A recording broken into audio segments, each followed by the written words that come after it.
अस्सलाम वालेकुम। आज हम स्टार्ट करते हैं एवोल्यूशन को और देखते हैं कि एवोल्यूशन ने के अंदर पीएमसी ने जो लर्निंग ऑब्जेक्टिव्स दिए हैं वो कौन से हैं। Explain the origin of life according to the concept of the evolution. Origin of life बताना है। फिर हमने बताना है theory of inheritance of acquired characteristics जो कि लेमार्क ने दिए थी। Then the theory of the natural selection as propose by the Darwin, यानी कि जो डार्विन की थ्योरी थी नेचुरल सिलेक्शन वाली, और जो थ्योरी ऑफ एक्वायर्ड कैरेक्टरिस्टिक थी लेमार्क की, और ओरिजिन ऑफ लाइफ। तो ये इन तीन टॉपिक के ऊपर बात करेंगे। चलिए स्टार्ट करते हैं। सबसे पहले कॉन्सेप्ट ऑफ एवोल्यूशन के ऊपर जब बात करते हैं तो कॉन्सेप्ट ऑफ एवोल्यूशन के बारे में दो थ्योरीज बनाई गई हैं कि जो एवोल्यूशन हुई है वो कैसे हुई। कुछ ऐसे थे जो थियोलॉजिस्ट थे या जो क्रिएशनिस्ट थे। लेमार्क भी एक क्रिएशनिस्ट था जो कहता है कि जितनी भी लाइफ बनी है ना वो एक स्पेशल क्रिएशन से बनी है, कि एक स्पेशल फोर्स है कि जिसने ये काम करवाया है। तो वो स्पेशल फोर्स जो है that is God. And that में भी सम अदर, कुछ लोग ये ख्याल करते हैं कि जितनी भी लाइफ बनी है ये एक बड़ी ऑर्गेनाइज्ड वे में बनाई गई है। और कुछ ऐसे कहते हैं कि थ्योरी ऑफ नेचुरल सिलेक्शन हुई है, कि एवोल्यूशन हुई है। एवोल्यूशनिस्ट का मानना है कि नेचुरल सिलेक्शन हुई है, मतलब कि एक, फॉर एग्जांपल अगर एक ऑर्गेनिज्म है उसके अंदर अगर एक ऑर्गन का यूज़ नहीं है या एक ऑर्गन वीक हो रहा है तो उसको क्या कर दिया जाता है, रिमूव कर दिया जाता है, और जो यूज़ हो रहा है वो आगे वाली इनहेरिटेंस के अंदर, आगे ऑफ स्प्रिंग के अंदर चला जाता है। तो इस तरह से जो भी इन्वायरमेंट को सूट करती है कैरेक्टरिस्टिक, उस सूटेबल कैरेक्टरिस्टिक्स ही सर्वाइव कर सकती है, अदरवाइज नहीं किया जा सकता। तो ये दो थ्योरीज थी जो कि ओवल्यूशन के कॉन्सेप्ट को बताती हैं। फिर हम देखते हैं कि स्टार्ट कैसे हुई, ओरिजिन ऑफ लाइफ को देखते हैं। तो हम कहते हैं कि जो ओरिजिन ऑफ लाइफ है ना वो, उसके बारे में एक वेंट हाइपोथेसिस है कि सबसे पहले लाइफ स्टार्टेड हुई थी हाइड्रोथर्मल वेंट्स के अंदर। देखिए जी, ये समझ लें कि चश्मे हैं गर्म पानी के, हाइड्रो वाटर, थर्मल यानी कि बहुत ज़्यादा गर्म हैं, वेंट्स हैं। बिकॉज क्यों, क्योंकि सबसे पहले जो आर्क्यू बैक्टीरिया थे, जो एंशियंट बैक्टीरिया थे, वो सबसे पहले उधर रहते थे और उनकी बॉडी का टेम्परेचर 120 डिग्री सेल्सियस भी वो बियर कर सकते होते थे। और ये काम कब हुआ है, ये 13.5 बिलियन ईयर्स अगो काम हुआ है। इसके बाद आप देख सकते हैं कि अर्लीस्ट एब्जॉर्बटिव हेटरोट्रॉफ्स पहले थे, उनमें से ऑटोट्रॉफ बनना शुरू हुए। तो ये एक्चुअल में इस तरह से ओरिजिनेट होना शुरू हुए। कुछ क्या करते थे, यानी कि इनऑर्गेनिक मटेरियल से ऑर्गेनिक मटेरियल बनाते थे ऑक्सीडेशन के ज़रिए। तो वो थे कीमोसिंथेटिक बैक्टीरिया, यानी कि प्रोकैरियोट्स। लाइफ एक्चुअल में क्या है, एवोल्यूशन किस तरह हुई है कि प्रोकैरियोट्स से एक्चुअल में यूकैरियोट्स बने हैं। तो हम कहते हैं कि इस तरह से लाइफ ओरिजिनेट की है। अच्छा जी, इनऑर्गेनिक से ऑर्गेनिक बाय लाइट, अगर वो लाइट को यूज़ करके तो वो अपना फूड बनाते हैं, ऑर्गेनिक मटेरियल तैयार करते हैं बैक्टीरिया, उनको फोटोसिंथेटिक कहते हैं, जो कि फ़ोटो को यूज़ करते हैं। और जो ऑक्सीडेशन करवाते हैं उनको कीमोसिंथेटिक बैक्टीरिया कहते हैं। तो सबसे पहले ऐसा होता था कि कार्बन डाइऑक्साइड के साथ हाइड्रोजन सल्फाइड यूज़ की जाती थी और प्लस में एनर्जी होती थी, और ये इससे एक ग्लूकोज या कोई भी, हम कहते हैं कि शुगर बनाई जाती थी, जिसके अंदर आप देख सकते हैं CH2ON प्लस, प्लस में जो रिलीज होता था वो सल्फर था। ठीक है, अब ये था तब जब रिड्यूसिंग इन्वायरमेंट था, जब हमें पता है कि जब कोई ऑक्सीजन इन्वायरमेंट के अंदर नहीं, आहिस्ता आहिस्ता क्या हुआ कि ऑक्सीजन इन्वायरमेंट के अंदर इकामुलेट होना शुरू हुई, तो ये रिड्यूसिंग इन्वायरमेंट ऑक्सीडाइजिंग इन्वायरमेंट के अंदर चेंज हो गया। ठीक है जी। अच्छा, अब ये काम कब हुआ, ये हुआ हम कहते हैं कि उसके बाद एवोल्यूशनरी, यानी कि पहले H2S को यूज़ किया जाता था, फिर वाटर को यूज़ किया जाने लगा और इससे ऑक्सीजन इन्वायरमेंट के अंदर एकामुलेट होना शुरू हुई। तो ये रिड्यूसिंग से ऑक्सीडाइजिंग इन्वायरमेंट चेंज हो गया। और इसके बाद ये जो O2 है ये कामुलेट हुई, तो ये O3 एक प्रोटेक्टिव लेयर हमारे सराउंड बनना शुरू हो गई, हमारे अर्थ के सराउंडिंग में। और ये काम कब हुआ, O3 बनने का ये हुआ 420 मिलियन ईयर्स अगो। यानी कि लाइफ कब स्टार्ट हुई, 13.5 बिलियन ईयर्स अगो, और ओजोन फॉर्मेशन कब होना शुरू हुई, 420 बिलियन ईयर्स अगो। अच्छा जी, अब जो हमारी बात है next, that is the inheritance of acquired characteristics, जो कि लेमार्किज्म भी इसको कहते हैं, क्योंकि लेमार्क ने दी थी। उसने कहा था जी कि use and disuse of organs. इसका क्या मतलब है? इसका ये मतलब है कि अगर एक ऑर्गन को यूज़ करते हैं तो वो आगे वाली ऑफस्प्रिंग में ट्रांसफ़र होगा, अगर डिस यूज़ करते हैं तो वो ख़त्म हो जाएगा। तो उसका कहना था कि legs of the snakes deteriorate, क्योंकि उन्हें कोई काम नहीं ऐसा करना पड़ता था, तो उनको तो रेंगना होता था, तो इसलिए उनके पाँव होते थे, उनको वो हर्डल आती थी, तो इसलिए वो रिमूव हो गए। जिराफ जो था, जिराफ को खाना खाने के लिए, पत्ते खाने के लिए प्लांट्स के, तो चूँकि अपना जो है वो हेड ऊपर करना पड़ता था, इस वजह से उसकी नेक आहिस्ता आहिस्ता लंबी होना शुरू हो गई। तो आगे वाले जो उससे ऑफस्प्रिंग बनता उसकी लंबी नेक होगी। तो इससे है use of disuse of organs. Then है इनहेरिटेंस ऑफ एक्वायर्ड कैरेक्टरिस्टिक्स, यानी कि ऐसे कैरेक्टरिस्टिक्स जो कब गेन होते हैं ऑफस्प्रिंग के अंदर, बाय वर्किंग, यानी कि हम कहते हैं कि ऑफस्प्रिंग के अंदर नहीं, उसके अंदर ऐसे कैरेक्टरिस्टिक जो वर्किंग के ज़रिए होते हैं। अब लेमार्किज्म यहाँ पे झूठा था। वो कहता था कि फॉर एग्जांपल अगर एक बॉडी बिल्डर है तो बॉडी बिल्डर का बच्चा भी बॉडी बिल्डर ही होगा, ऐसा तो नहीं होता। ठीक है जी, यानी कि जो उसने वर्क करके गेन किया था वो आगे नहीं जाते, लेकिन उसने कहा था कि वो जाते हैं, तो इस वजह से हम कहते हैं कि वो गलत बात थी। For example body builder can inherit to his offspring. ठीक है जी, तो हम कहते हैं कि ये फॉल्स आइडिया है today, because body builder does not produce a body builder child. ठीक है जी।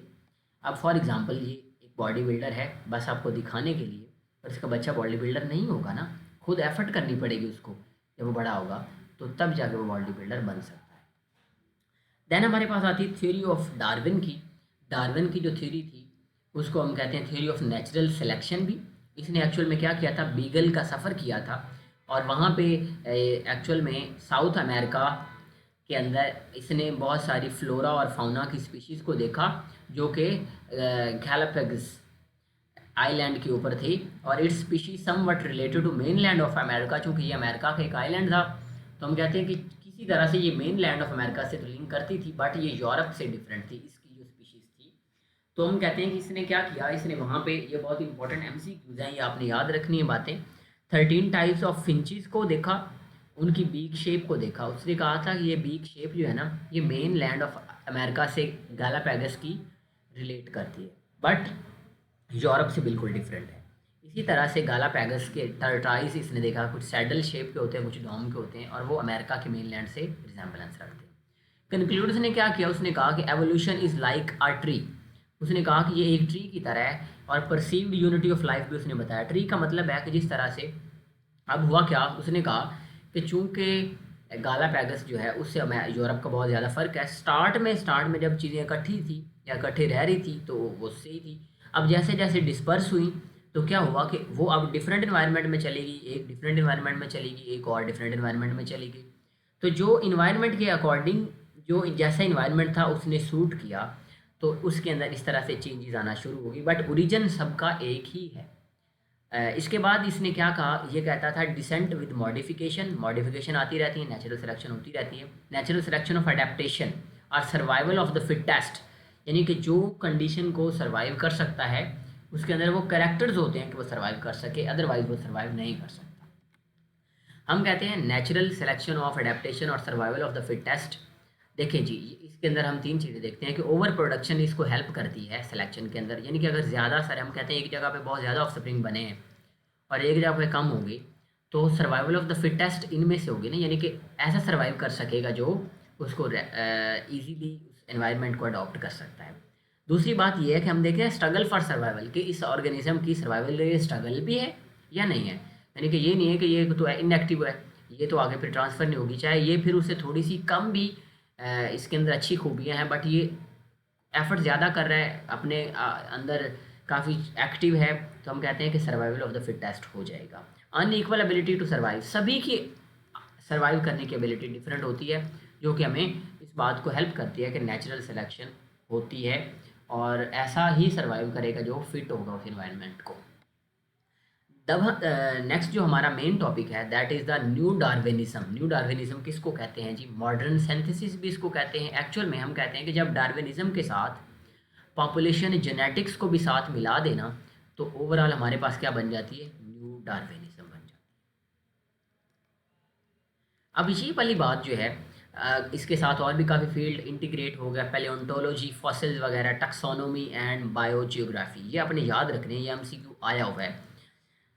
अच्छा जी, अब ये कॉजेज़ एवोल्यूशन की क्या हो सकती हैं, what are the causes of evolution? तो हम देखते हैं कि जीन के अंदर म्यूटेशन हो जाए तो एवोल्यूशन हो जाएगी, जेनेटिक रिकॉम्बिनेशन हो जाए, जिस तरह से क्रॉसिंग ओवर वगैरह हो जाए मियोसिस के ज़रिए, तो उससे भी एवोल्यूशन होती है। नेचुरल सिलेक्शन, इसके ज़रिए भी क्या हो जाती है, एवोल्यूशन हो जाती है। जेनेटिक ड्रिफ्ट का मतलब है कि जो एक सडन डिज़ास्टर आ गया है, तो सडन डिज़ास्टर की वजह से जो उसके अंदर काफ़ी सारे अलील वगैरह वो सारे क्या हो गए हैं, वहाँ से उसके अंदर काफ़ी जीन वेस्ट हो गए हैं, तो हम कहते हैं कि उसके अंदर ड्रिफ्ट आ जाएगा, तो अब भी उसके अंदर काफ़ी अडेप्टेशन आएंगी, क्योंकि एक काम करवाने वाले जीन ही ख़त्म हो गए हैं तो वो काम तो नहीं होगा।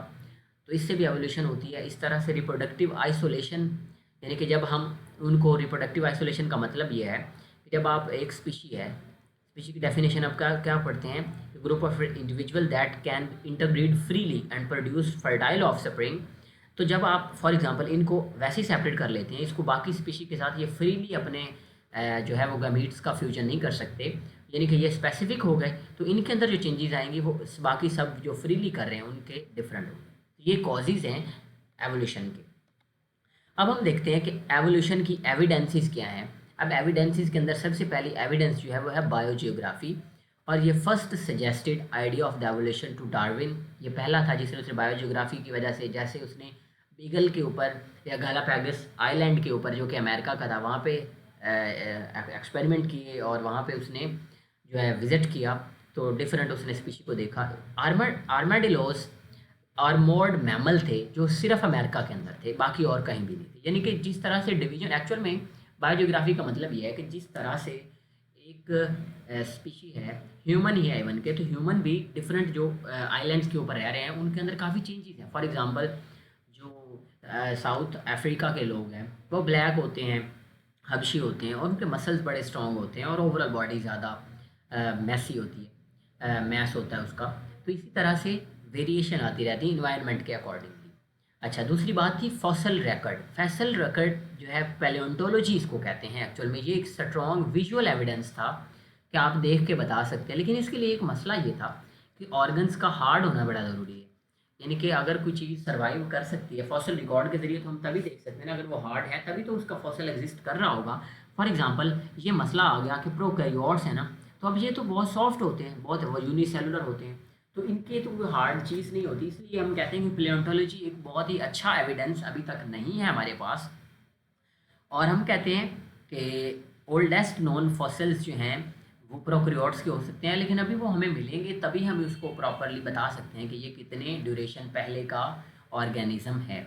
Chronological appearance of different classes of vertebrates in fossil record, इससे आपको पता चलता है कि अगर फॉसिल की बेस के ऊपर आप जज कर सकते हैं कि किस पीरियड का ये कोई भी ऑर्गेनिज्म हो सकता है। इस तरह से एवोल्यूशन ऑफ हॉर्स ओहिपस और उसकी एक्वेरियस फॉर्म में चेंज हो गया, और मोस्टली फसल्स जो होती हैं वो सेडिमेंट्री रॉक्स, रॉक्स असल में बहुत सारी टाइप्स की होती हैं, जो बहुत ज़्यादा फसल्स होती हैं ना वो सेडिमेंट्री रॉक्स के अंदर, एक स्पेशलाइज्ड रॉक्स होती हैं जिनके अंदर एग्जिस्ट कर सकती हैं। देन आती है हमारे पास थर्ड कंपैरेटिव एनाटमी। एनाटमी हम कहते हैं इंटरनल स्ट्रक्चर को। इसके अंदर हम क्या देखते हैं एक्चुअल में, इसमें हम देखते हैं कि होमोलोगस कौन से और एनालोगस कौन से हैं। ठीक है जी, होमोलोगस का मतलब है स्ट्रक्चर सेम है, ठीक है, और फंक्शन डिफरेंट है, और एनालॉगी का मतलब है स्ट्रक्चर डिफरेंट है और फंक्शन सेम है। यानी कि होमोलोगस ऐसी चीज़ें होंगी जिनका स्ट्रक्चर सेम है लेकिन फंक्शन डिफरेंट है। तो इस तरह से हम कहते हैं कि फॉर एग्जांपल कुछ विंग्स हैं, तो विंग्स का मतलब डिफरेंट इंसेक्ट्स के अंदर डिफरेंट विंग्स, कुछ के अंदर वो सिर्फ उसको क्या करते हैं, चलने में हेल्प कर रहे होते हैं, कुछ के अंदर क्या होता है उसको फ्लाई करने में हेल्प कर रहे हैं। तो एक्चुअल में जब स्ट्रक्चर सेम है और फंक्शन डिफरेंट है तो डाइवर्जन एवोल्यूशन ये कॉज करती है। ये बहुत ही इम्पॉर्टेंट एमसीक्यूज आते होते हैं इस टॉपिक में से। अगर इस चैप्टर में से एमसीक्यूज आए तो वो मोस्ट कॉमनली इसी टॉपिक को सिलेक्ट करता है, कंपैरेटिव एनाटमी को। और जहाँ तक मुझे याद है ये काफ़ी ही ज़्यादा 2020 में भी आया हुआ है, 2021 में भी आया हुआ है, और उससे पहले भी यूएचएस के दौर में भी ये काफ़ी दफ़ा आया हुआ है। कंपैरेटिव आगे हम देखते हैं, ये इसके अंदर बस ये तीन दो चीज़ें हैं कि अगर स्ट्रक्चर डिफरेंट होगा, फंक्शन सेम होगा, तो वो कन्वर्ज कर जाएंगे, यानी कि उनकी एवोल्यूशन कन्वर्जेंट होगी। अच्छा, आ गया कंपैरेटिव एनाटॉमी, सॉरी एम्ब्रियोलॉजी। अब यहाँ पे हम एम्ब्रियो की बेसिस के ऊपर देखते हैं कि हम देखते हैं कि पहले स्टार्ट में काफ़ी चीज़ें सेम होती हैं, बाद में मॉडिफाई हो जाती हैं। हम कहते हैं कि gills have modified into Eustachian tubes. ठीक है जी। ये ऐसी ट्यूब्स होती है जो हमारे मिडल ईयर को थ्रोट के साथ कनेक्ट करती हैं एक्चुअल में। तो ये होती हैं यूस्टेशियन ट्यूब्स। अच्छा, बायोजेनेटिक लॉ ऑफ हैकल क्या कहता है? वो कहता है ऑन्टोजेनी रिकैप्चुलेट्स फाइलोजेनी, यानी कि ऑन्टोजेनी का मतलब है कि जो पहले से मौजूद कोई ऑर्गेनिज्म है, तो वो रिकैप्चुलेट करता है अपने आप को, दोबारा से सेम अपनी तरह के कुछ ऑर्गेनिजम्स को बनाता है। तो इसी तरह से काफ़ी चीज़ें हैं एम्ब्रियो के टाइम पे, बहुत सारी चीज़ें होती हैं, लाइक गिल्स तो फिशेस में भी होते हैं, लेकिन कुछ के अंदर क्या होता है, देखिए एम्ब्रियोनिक लाइफ में सभी में अंदर गिल्स होते हैं, और सभी के अंदर गिल्स होते हैं। अब इंसान के अंदर वो गिल्स ख़त्म हो जाते हैं, कुछ के अंदर ये बुक लंग्स के अंदर चेंज हो जाते हैं, कुछ के अंदर ये गिल्स ही सारी थ्रू आउट लाइफ रहते हैं। और आगे जो फोर्थ है that is the molecular biology eight DNA level and protein level. हम देखते हैं कि मॉलिकुलर बायोलॉजी जब कंपेयर कर रहे होते हैं तो हम कहते हैं कि सभी के अंदर साइटोक्रोम सी जो है ऑक्सीडेशन करवाने के लिए होता है। ये भी एमसीक्यू पूछा हुआ है पीएमसी वालों ने। Cytochrome C, which cytochrome is present in all types of organism, तो हम कहा साइटोक्रोम सी। ठीक है जी। इसके बाद जो है दैट इज़ बायोकेमिस्ट्री। और बायोकेमिस्ट्री के अंदर हम देखते हैं कि ATP is a common reservoir of the energy for all the organisms, and this is the quotation, burn down your limits and become limitless।